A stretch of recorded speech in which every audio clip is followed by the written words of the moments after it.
¿Cómo están? Bienvenidos a este primer episodio de Comunidad en Marcha, el video podcast.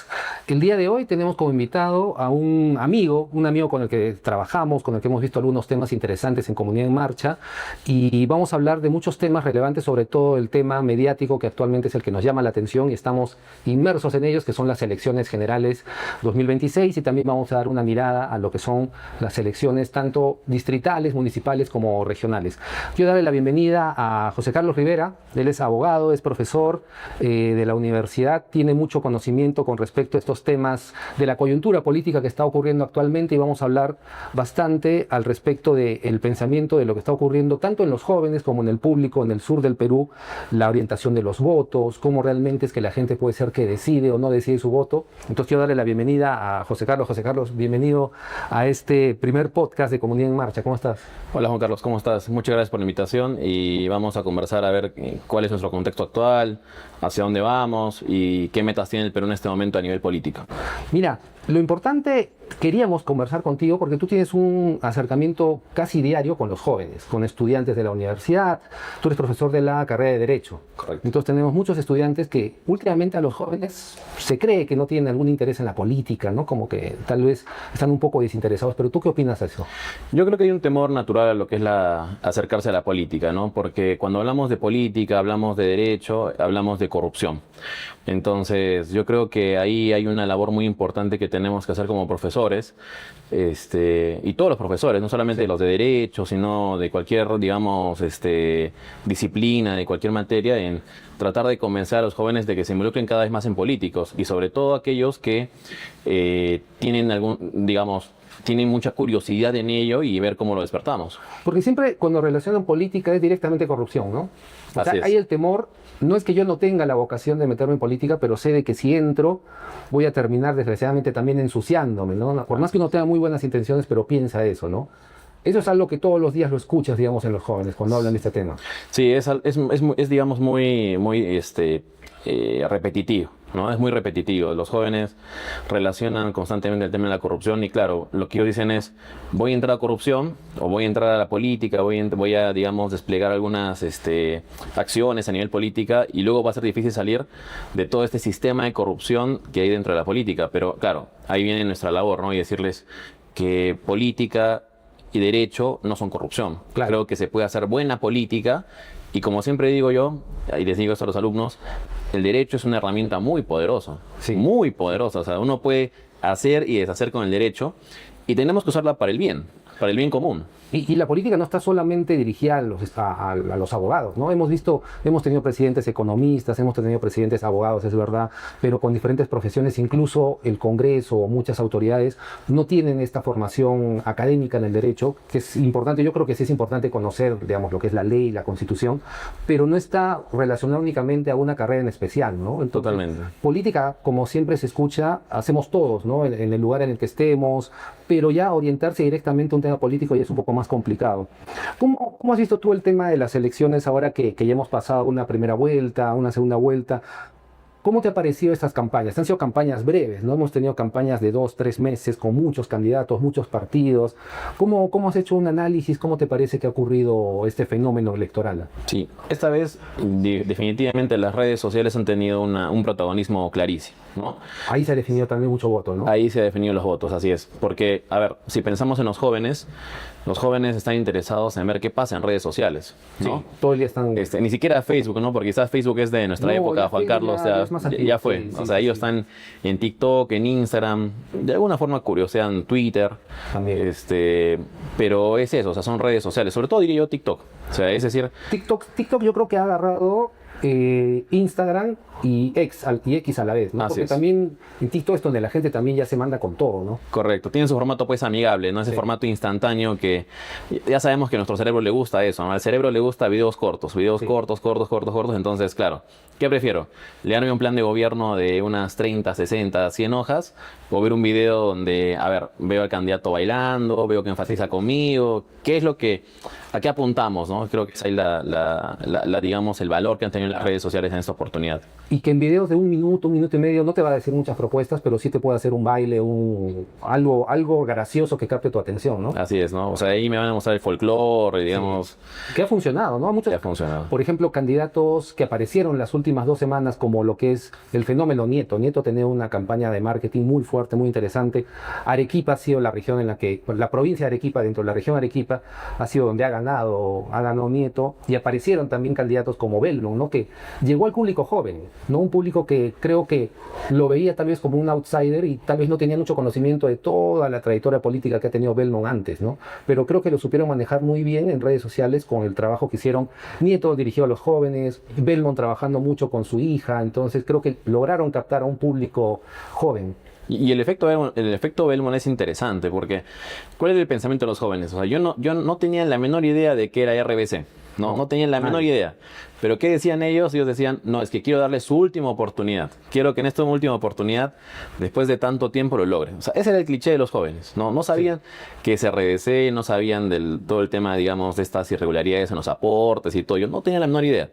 Pero sí que querían decir, es su última oportunidad, voy a apoyarlo. Eso. Y ahí sí le dan una segunda oportunidad, digamos, ¿no? Ahí sí, claro. Pero en una campaña electoral que hemos tenido a una candidata que ya son 4 veces sus postulaciones y su llegada a la segunda vuelta, o sea, es meritorio saber que llegas 4 veces a la segunda vuelta. ¿Ahí tú crees que la gente ya no está pensando darle una última oportunidad a Keiko? Ahí yo lo veo, digamos, creo que ahí ya entramos a un tema mucho más particular, ¿no? Y me suma a lo que dice Juan Carlos, porque efectivamente no es, digamos, menos o no es, digamos, menor llegar 4 veces Claro. digamos, a la segunda vuelta, ¿no? Es bastante, es bastante. Claro, el de peruano está muy acostumbrado a decir, si no gano, no, digamos, no representa. Sí. Pero creo que tenemos que empezar a ver las cosas de una forma positiva. O sea, ¿qué nos quiere decir el país? Algo nos está diciendo el país, algo nos está diciendo la población, con el hecho de que Keiko Fujimori ha llegado 4 veces a segunda vuelta, ¿no? 3 perdidas y esta vez vamos a ver qué pasa. Puede ser que la estructura también, puede ser que sea uno de los partidos con mayor estructura de los últimos años. Digamos, cuando alguien habla de un partido político, el primero que se le viene a la mente puede ser el Partido de Fuerza Popular. Definitivamente, ¿no? Definitivamente. Porque claro, hasta hace poco hablábamos también de esta solidez a nivel APRA, ¿no? A nivel APRA o a nivel el Partido Popular Cristiano, pero son partidos que de alguna forma pues ya o han empezado diría yo, ni siquiera una salida del ámbito político, ¿no? Sino ya salieron del ámbito político, se han perdido mucha fuerza. Puede ser que la filosofía también de esos partidos se ha personalizado mucho, ¿no? Digamos, un APRA sin Alan no es lo mismo que un partido, por más que haya cambiado de candidatos. En algún momento Mercedes Cabañas postuló, Jorge del Castillo, ahora con todos estos temas estuvo Enrique Valderrama, pero un partido tan antiguo, incluso más antiguo todavía que Fuerza Popular, tal vez se personificó mucho al líder, ¿no? Más que un partido, se personificó a una persona. Entonces, eso creo que cambió un poco la figura, y es a donde también queríamos llegar un poco con esta conversación, porque la gente no vota muchas veces, como lo hemos hablado, por las propuestas, sino por cuánto se identifica con el personaje, ¿no? Así es. Por ejemplo, Keiko puede ser que en 4 elecciones todavía esté teniendo esta simpatía de sus votantes y algunas personas que quieran votar por ella. Y en esas elecciones, ¿quién crees que ha sido un candidato que ha captado la atención del público? Ya no solamente joven, sino un candidato que la gente lo vio como que amigable, puede estar. Empezamos teniendo un Carlos Spa, bueno, un Carlos Álvarez, que la gente lo conoce de la televisión, del mundo cómico, pero personajes así que te hayan parecido que sí hicieron un clic con la población y que por algún motivo se quedaron fuera. Si hablamos del equipo, pues definitivamente Jorge Nieto, ¿no? Sí. Claro, su gran detalle es ya, digamos, ya como ya tenemos un mayor contexto para analizar, entró con ideas fuertes, claras, pero diría yo que se ha metido un autogol, ¿no? ¿Cuál es el autogol que se ha metido? Claro, le preguntan, ¿por quién debemos votar? ¿Por quién se inclinar su partido, digamos, sus votantes? ¿Por quién debemos inclinarlos? Y claro, en vez de, digamos, asumir una posición, porque él venía con ideas firmes, ¿no? Sí. Venía con ideas firmes, hay que hacer esto, el otro, digamos, hay que combatir esto de alguna forma, y nos dice que votemos en nulo o en blanco, ¿no? Que a la gente le gusta alguien que viene y defiende sus ideas y Así se muere defendiendo sus ideas, ¿no? Que si es esto, es esto, es esto, es esto, por más que parezca terco, pero eso es lo que uno obtiene como figura política, alguien que es coherente con lo que dice, con lo que hace y no está a medias tintas. Sí, claro. Digamos, si pensamos en Roberto Sánchez, como se diría coloquialmente, va a morir en la suya, ¿no? Es decir, él defiende la inocencia de Pedro Castillo, Sí. defiende la nueva constitución y sigue y avanza y en su ritmo, ¿no? Claro. Ahora pensemos en que han tratado de alivianar sus propuestas porque quieren acceder a otros sectores votantes que no los tienen, ¿no? captar los indecisos. Exacto. Claro. Y ahora hicieron también un cambio del plan de gobierno, ¿no? Que digamos un poco como que lo llevan no tanto a la izquierda, sino que lo quieren centrar un poco para captar eso, ¿no? Al indeciso, al que Nieto le esté diciendo vota viciado, mira, por ahí están viendo, oye, voy a tener que votar por alguno de los dos y me inclino más por este candidato. El candidato Sánchez ha hecho una campaña bastante buena en el sur, tiene mucha votación, mucho apoyo aquí en el sur, y la candidata Fujimori también estuvo presente en Arequipa antes de las elecciones de la segunda vuelta, pero como que tal vez ese peso del fujimorismo todavía le cuesta, ¿no? Todavía le cuesta sobreponerse, y es algo generacional. Puede ser que los jóvenes no han vivido la época del fujimorismo, pero la escuchan por los papás, por los tíos, por los abuelos, por lo que ellos han vivido, y ellos entonces lo adoptan, ¿no? Sí. ¿Tú crees que el fujimorismo en algún momento o el antifujimorismo en algún momento disminuirá o desaparecerá? Yo creo que el fujimorismo es un arma de doble filo, porque hace un momento comentábamos, Juan Carlos, que definitivamente el hecho de que Keiko Fujimori llegue 4 veces a segunda vuelta, algo nos quiere decir el país, ¿no? Sí. Es decir, tengo un sector que está muy identificado con él, un sector que está muy agradecido con su padre. Y no solo eso, o sea, pensemos en algo más. Todo el tiempo, digamos, antes de ir a lo que efectivamente sí, el Congreso fujimorista, como tanto se denomina, o mayoritariamente fujimorista. Tuvo 72 congresistas, ¿no? Claro, o sea, y por lo menos en los últimos 15 años de gobierno, hemos tenido un Congreso fujimorista, ¿no? Sí. Pero antes de pensar efectivamente, o sea, no lo voy a negar, la inestabilidad política que han generado, pensemos también en que la población vota por el fujimorismo y vota por un fujimorismo que sea presente en el Congreso. Eso nos da otra señal. O sea, no es que, claro, antes de pensar que tenemos congresistas fujimoristas que han afectado la democracia, que han afectado, digamos, lo que es la división de poderes, que se han puesto muy enervados en lo que es la teoría de pesos y contrapesos, ¿no? Es decir, los poderes se controlan y se la han creído, digamos, y no salen de ello. Pensemos también que tenemos una población peruana que se quiere sentir representada desde el fujimorismo en el Congreso. O sea, digo, también creo que hay que dar un paso atrás, ¿no?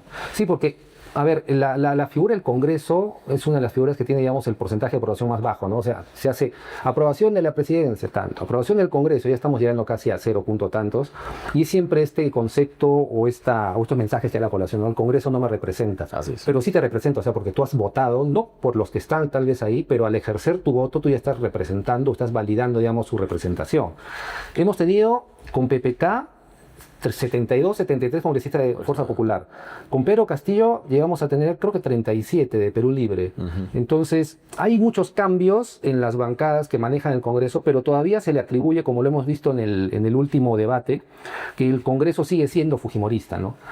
¿Eso será totalmente cierto? ¿Puede ser de que es justo la pildorita que la gente necesita escuchar para decir, mira, Fujimori no gobierna, porque Fujimori no gobierna desde el año 2000, 1999-2000, pero queremos mostrar a la población actual de que ellos están gobernando desde un nivel legislativo, equipararlo como si fuera un ejecutivo, pero estamos diciendo, este es el Congreso de Fuerza Popular, no como bien, pero bueno, como lo han explicado, como lo han dicho y han repetido a cada rato en el último debate. ¿Por qué culpar tanto a un partido político para justo exacerbar ese anti, ¿no? Eso vende. Yo creo que también tenemos que pensar, digamos, en qué pasa con nuestro presidente, ¿no? A ver, el presidente tiene una gran ventaja en el Perú. O sea, nosotros somos un sistema presidencialista y, como le dice el Tribunal Constitucional, somos un sistema presidencialista híbrido. ¿Por qué híbrido? Porque hay un gran peso en el Congreso. Yo creo que también esto pasa porque tenemos presidentes que empiezan a ser influenciados por diferentes sectores y no tienen un causal único, directo, preciso, sino que empiezan a decir, bueno, voy a ir por aquí, voy a ir por allá, voy a ir por allá. Y en esas indecisiones empiezan a cometer errores, Claro. ¿no?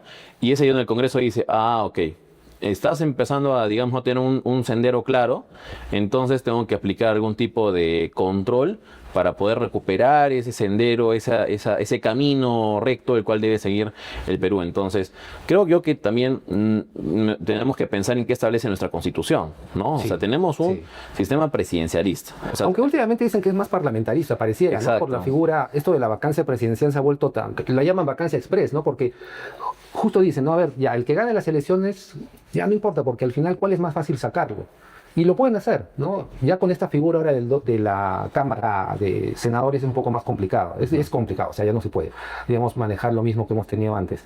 Pero pensar en que la gente pueda agarrar y decir, mira, ¿para qué yo voto cada 5 años si sé de que lo pueden vacar en cualquier momento si es que por ahí le han encontrado algún tema o no están de acuerdo con lo que está haciendo? Entonces, pareciese que la figura fuera más que presidencialista parlamentarista, ¿no? Entonces, por eso es tanto el odio, el enfrentamiento que se tiene al Congreso, ¿no? Que cada congreso la gente siempre se va a quejar y dice este congreso es malo, pero si pensamos en eso el siguiente va a ser peor y el siguiente va a ser peor. este Congreso no me representa. No me representa. Entonces, ¿con qué ganas va la gente a votar, tú crees?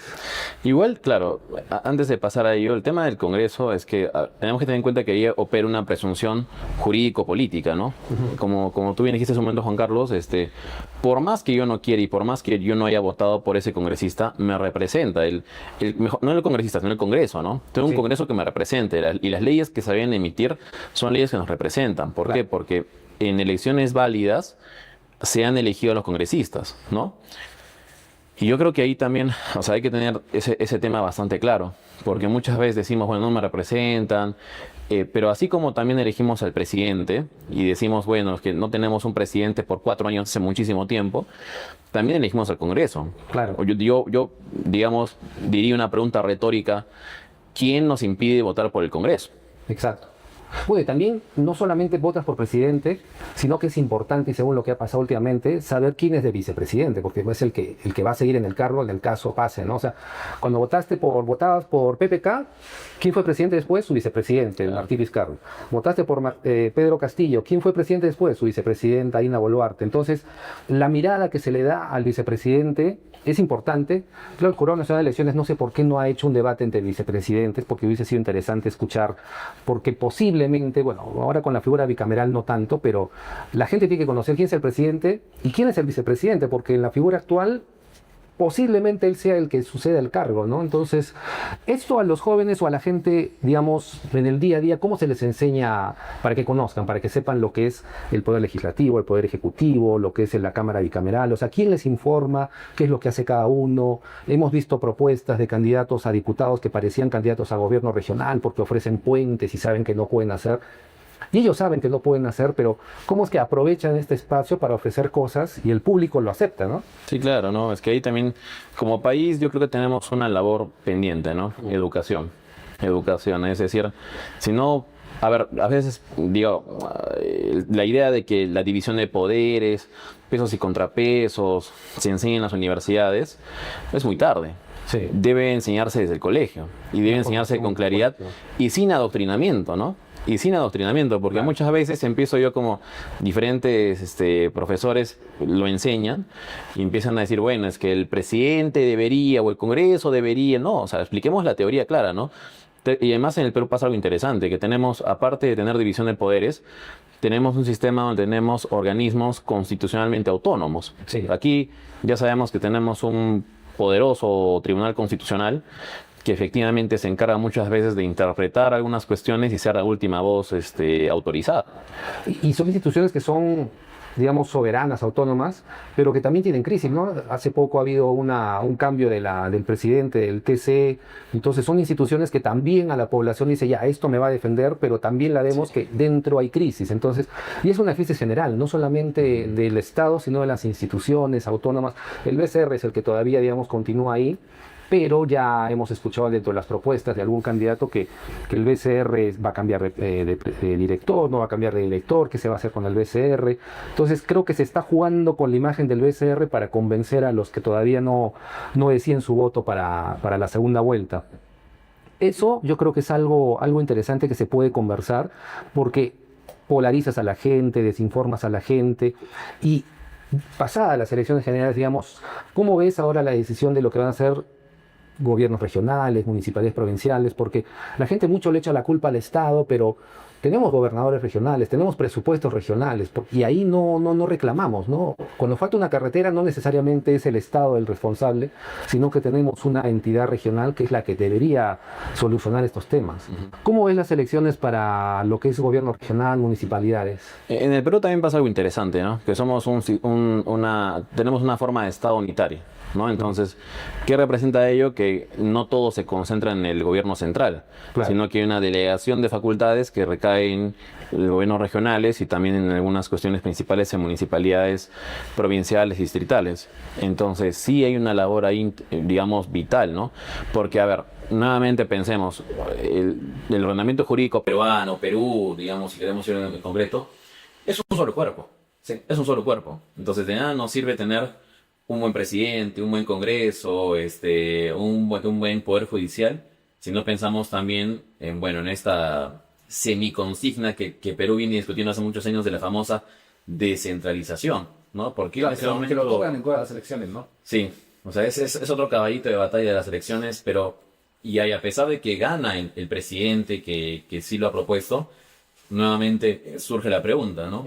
Lo estamos haciendo, lo estamos logrando, es decir, tenemos instituciones que están presentes en Lima como en Arequipa, en Lima como en Ayacucho, en Lima como en Lambayeque, en Cusco, etcétera. Es decir, realmente la institucionalidad se está presente en todo el país o tenemos sectores olvidados.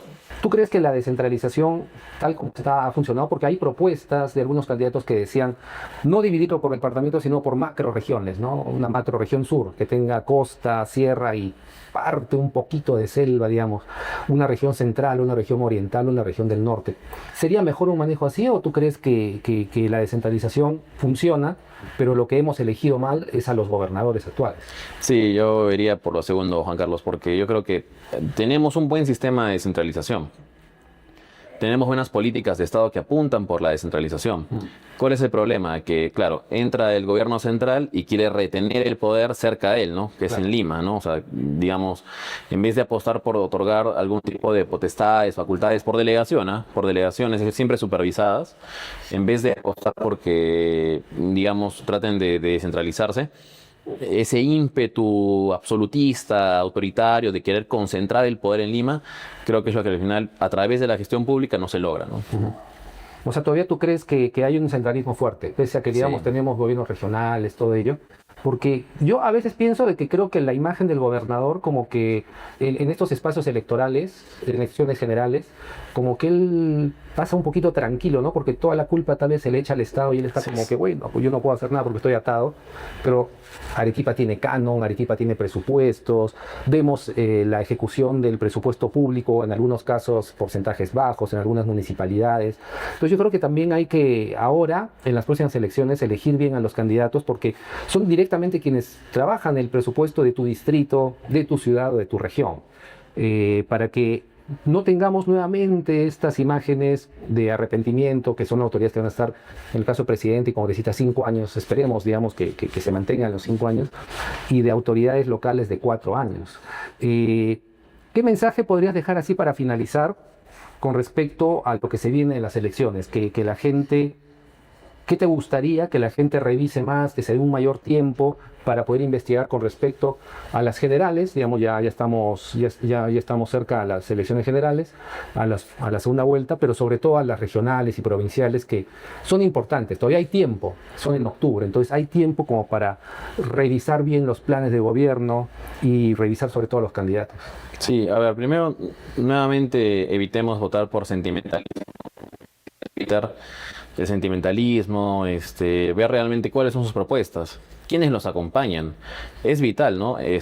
Ahora, claro, quizás para otras regiones o provincias, la figura de la vacancia, presidencial les llama mucho la atención, pero en Arequipa también están de moda las vacancias. Claro, hace poco había una vacancia Claro. local, entonces es una figura que también se aplica. Claro, así en Arequipa también estamos bastante, digamos, influenciados por el tema de la vacancia, entonces tenemos que saber quiénes acompañan a los candidatos. Creo que es importantísimo, ¿no? Por ejemplo, yo creo que tenemos muy claro a nivel presidencial quién acompaña al partido de la señora Keiko Fujimori, pero yo diría que no tenemos muy claro quién acompaña al señor Roberto Sánchez.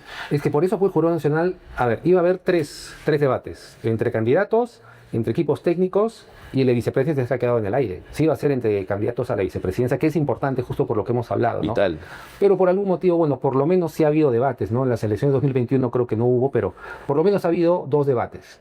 Pero sí es importante conocer quiénes las personas que están detrás como equipo, ¿no? Para poder elegir bien.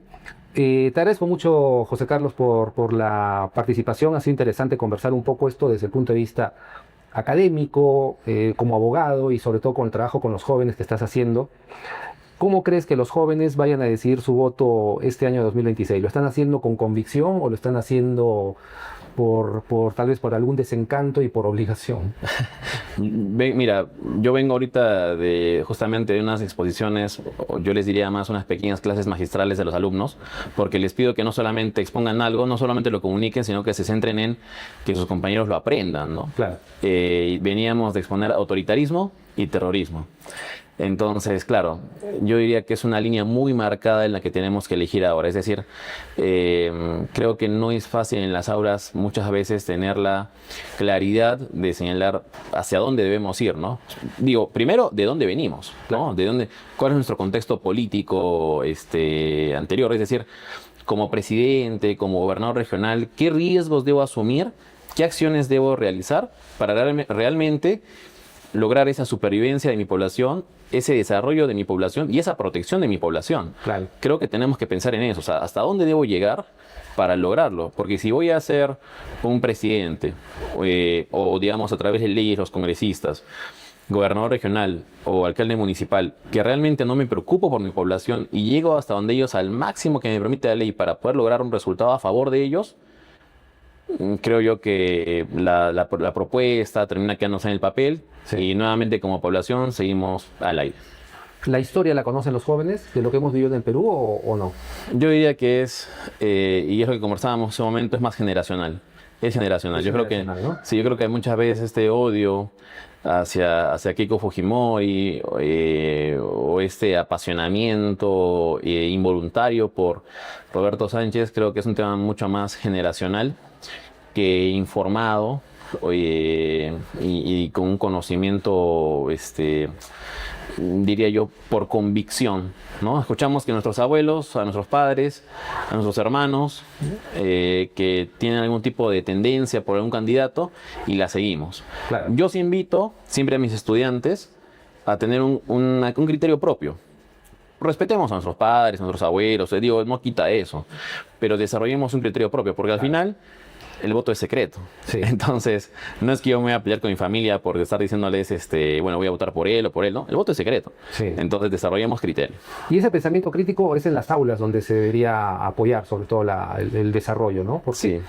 Otro lugar donde los jóvenes se enteran de informaciones en redes sociales, pero también pensamiento crítico es comparar opciones. Te agradezco mucho, José Carlos, por habernos acompañado en este primer episodio de Comunidad en Marcha, el podcast. Muchas gracias también a cada uno de ustedes por haber participado. Este es nuestro primer episodio, vamos a seguir conversando estos temas. Queríamos conversar con José Carlos porque estamos dirigiendo esta comunicación a un público joven, sobre todo, para que tengan una responsabilidad realmente democrática este año 2026 en lo que son las elecciones. Ya hemos pasado a las elecciones generales, ya tenemos experiencias, errores, aciertos. Esperemos que en las próximas elecciones, las regionales o municipales o distritales, podamos haber superado eso, podamos haber elegido buenos candidatos y que no nos arrepintamos como muchas veces nos ha pasado. Muchas gracias, nos estamos viendo en un próximo episodio. Muchas gracias, José Carlos. Muchas gracias a ti, Juan Carlos. Muchas gracias por la invitación.